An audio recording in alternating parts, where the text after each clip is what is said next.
At the same time, a number of theological controversies surrounding the nature of Christ threatened to tear the church apart.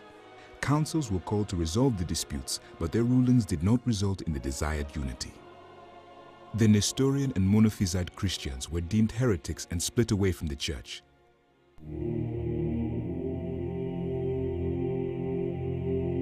Meanwhile, the Western Church struggled to create order out of chaos. A devout Italian monk named Benedict wrote his Rule, which became the standard for monasteries throughout the Middle Ages. Monasteries preserved the gospel during the church's darkest days. The church saw its most pure-hearted pope at this time with Gregory the Great. He wrote volumes on Christianity and is considered one of the 4 great Latin doctors, along with Jerome, Ambrose, and Augustine.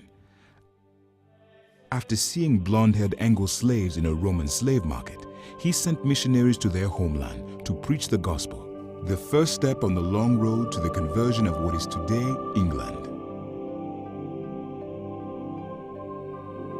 With the West in turmoil and the East entangled in theological disputes, neither was prepared for the latest threat that was about to overtake them.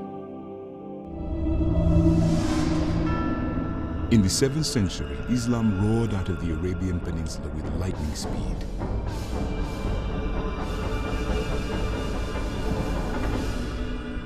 City after city fell to Muslim control. 3 of the 4 seas in the east were now in Muslim hands, leaving Constantinople the lone city overseeing the Greek-speaking church. Islam's stunning success was due to a number of factors, but divisions within Christianity had weakened the church, making those areas vulnerable to attack.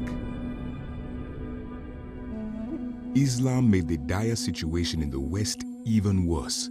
The barbarians had left Europe with no government, no army, no education, no law enforcement. Now, trade routes were cut off, currency dried up, land became the only thing of value. This gave rise to feudalism, a kind of caste system revolving around land, which created extremes of wealth and poverty and led to a perpetual state of war.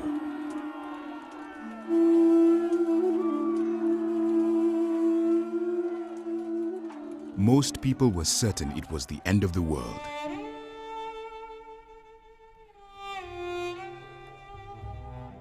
Beyond the Muslim world, Nestorian Christians carried the gospel along the Silk Road, deep into Central Asia and China. In 635, they were welcomed at the imperial court in China's capital city of Chang'an, the largest city in the world at the time.